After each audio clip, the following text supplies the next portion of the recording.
खान भाई, कैसा लग रहा है 3 साल पूरे हो चुके हैं योगी 2.0 को, टोटल 8 वर्ष का कार्यकाल मुख्यमंत्री योगी आदित्यनाथ का रहा। क्या उत्तर प्रदेश के अंदर विकास कार्य हुए? क्या मुस्लिमों के दिल में जगह बना पाए? आखिर कौन सी सरकार बेहतर है यूपी के लिए? देखिए, सरकारें तो आती रहती हैं, जाती रहती हैं। इस वक्त तो हिंदुस्तान के अंदर मुसलमान का क्या हाल है, आप मुझसे सवाल गलत कर रहे हैं। आज उत्तर प्रदेश के अंदर देखिए आप, कहीं तो जुमे के नाम से, कहीं कोई आकर के संवैधानिक पद पर बैठ करके डराने धमकाने का काम करता है। तो माननीय मुख्यमंत्री को उनको भी देखना चाहिए, ऐसे अधिकारियों को सस्पेंड कर देना चाहिए। और सरकार को पहले भी मुस्लिमों ने वोट दिया, भारतीय जनता पार्टी को मुस्लिमों ने भरपूर वोट दिया, और ऐसा नहीं है पार्टी ने काम नहीं किया, पार्टी ने काम भी किया है। लेकिन उसके बाद मुस्लिमों के साथ जो दुरा व्यवहार किया गया है, बात उस पर है।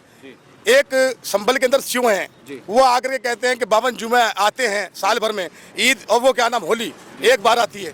तो ऐसे सवाल पर टिप्पणी करना, ऐसे संवैधानिक पद पर रहते हुए, तो सबसे पहले तो योगी सरकार को उसे सस्पेंड करना चाहिए। योगी जी ने तो खुद ये बात कह दी आखिर। नहीं, एक बात सुनिए, जब बवाल कटा, जब लोगों ने, आप मीडिया ने उछाला, आपने भी उसके अंदर योगदान दिया, तब जाके आप क्या उसके बाद उसके खिलाफ कोई कार्रवाई की गई? ये बताइए, कार्रवाई हुई क्या? तो इसलिए आखिर उन्होंने गलत क्या कह दिया? अगर साल के अंदर 52 जुमे की बात हो गई, आखिर क्या गलत कह दिया? एक बात बताइए आप, तो आप मस्जिदों के ऊपर तिरपाल लगा रहे हैं इस रमजान के पवित्र महीने के अंदर, जो इस्लाम के अंदर सबसे पवित्र महीना माना जाता है, उसमें आप डराने धमकाने का, एक वर्ग विशेष को खुश करने के लिए एक वर्ग को आप दबाने का काम कर रहे हैं। तो सरकार, मैं ये सोच रहा हूँ कि वो बिल्कुल दोगला व्यवहार कर रही है, दोहरा व्यवहार कर रही है। लेकिन सरकार तो कह रही मुस्लिम हमारे साथ है, हमने विकास कार्य सबके लिए बराबर करे, हिंदू मुस्लिम का भेदभाव मिटा दिया, उनको मदरसे की तहजीब भी दे रहे, साथ में लैपटॉप की शिक्षा भी दे रहे हैं। अरे भाई, एक बात बताइए, आप लैपटॉप की शिक्षा दे रहे हैं या नहीं दे रहे?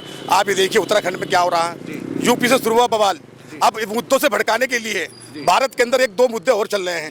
कई औरंगजेब के नाम का मामला चल रहा है। अरे आप शिक्षा पे बात करिए, विकास पे बात करिए। यूँ बताइए आप कि आज लोगों की तरह मजदूरी नहीं मिल पा रही है, लोगों को कारोबार, फैक्ट्रीज बंद हो चुकी है। क्या है कि सरकार की आप बात करते हैं, कोई बेकार की बातें, सब बेकार। आखिर उत्तर प्रदेश के लिए कौन से मुख्यमंत्री बेहतर है? क्या योगी आदित्यनाथ या फिर अखिलेश यादव? तो देखिए, यहाँ की जनता तय करेगी, ये जनता तय करेगी। ये आपके चैनल के माध्यम से मैं बताना चाहता हूँ कि आज आप जो बात कर रहे हैं कि मुसलमानों के दिल में कुछ जगह बना पाई है सरकार, मेरा मानना यह है कि आज सबसे ज़्यादा उत्पीड़न मुसलमान का ही किया है सरकार ने। उत्तर प्रदेश के अंदर आप देखिए, जहाँ भी जाता है आदमी, कहीं मॉब लिंचिंग के नाम पर, कहीं फर्जी तरीके से गाँव कसी के नाम पर, कहीं किसी को उठा के जो है बदमाश के नाम पर सैकड़ों लड़कों को गोलियां मार करके फर्जी तरीके से एनकाउंटर करने का काम किया। तो ऐसी सरकार के बारे में आप मुझसे क्या सवाल करें? हाल ही में उनके विधायक ने आरोप लगाया, नंदकिशोर गुर्जर ने, उनका कहना है कि सरकार के अंदर गुंडागर्दी अगर खत्म हुई तो अधिकारियों को गुंडा बना दिया गया।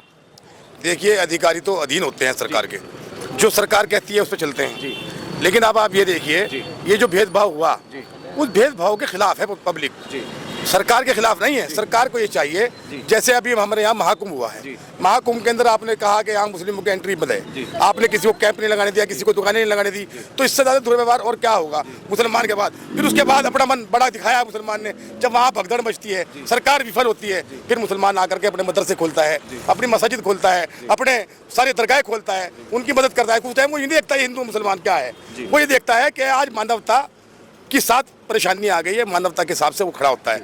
उसके बाद फिर सहारनपुर में देखिए, मुजफ्फरनगर में देखिए आप, और वहाँ देखिए बहराइच में देखिए आप, संभल में देखिए आप, ये सब बिजवा वजह के झगड़े हुए हैं। और मुसलमान को सिर्फ बदनाम करते हैं कि ये पत्थरबाज है, ये उपद्रव फैलाता है। ऐसा नहीं है। आप ये देखिए, पूरा मुस्लिम बहुल इलाका है, आप पूरे सहारनपुर में फिरते हैं संवाददाता बन के, आप ये बताइए आपको किसी ने कुछ कहा? तो ये सब बेकार की बात है। सरकार के अंदर बैठे हुए जो अधिकारी हैं वो सरकार के अधीन है, अगर वो सही हो जाए तो ये सारा भेदभाव खत्म हो जाएगा। अधिकारी सरकार में आखिर विकास कितना हुआ? मुस्लिमों का विकास हुआ या नहीं हुआ? देखिए, विकास अलग चीज है, विकास अलग चीज है, और दोहरा व्यवहार अलग चीज है। विकास जो हुआ, लोगों को मकान भी मिले हैं, लोगों का आयुष्मान भी मिला है, आप सवाल कर रहे थे, लेकिन उससे पेट नहीं भरता। बात यह है कि आज सहारनपुर से लेके आप दिल्ली तक के चले जाइए, कोई फेरी वाला मुस्लिम, कोई मजदूर, आप बराबर में हमारे हिमाचल राज्य है और बराबर में हमारे उत्तराखंड है, उत्तराखंड में तो ये मुसलमान अगर फेरी कर रहा है तो उससे उसका सर्टिफिकेट मांगा जा रहा है। अरे भारत का रहने वाला है, भारत के रहने वाले से क्या क्या सर्टिफिकेट पूछते हो आप? कोई ऑस्ट्रेलिया से, कोई पाकिस्तान से, कोई अफगानिस्तान से आया हो तो उससे तो आप सवाल करें। अरे फेरी भी करने नहीं दे रहे आप, मजदूरी भी करने नहीं दे रहे, रोजगार आपने सारे बंद कर दिए, तो ये और क्या होगा? ये मुस्लिमों को दबाया जा रहा है, ये परेशान करने वाली बात है। ये 3 राज्य हैं हमारे, उत्तराखंड, हिमाचल प्रदेश और उत्तर प्रदेश। इन तीनों राज्यों के अंदर मुसलमान को बहुत ज्यादा परेशान किया जा रहा है। हिमाचल में तो कांग्रेस की सरकार है। भाई बात सुनिए, सरकार किसी की भी हो, आप जो है भारत सरकार किसके अधीन चल रही है? आप ये बताइए। मोदी जी प्रधानमंत्री है, क्या इसका संज्ञान नहीं ले सकते आप?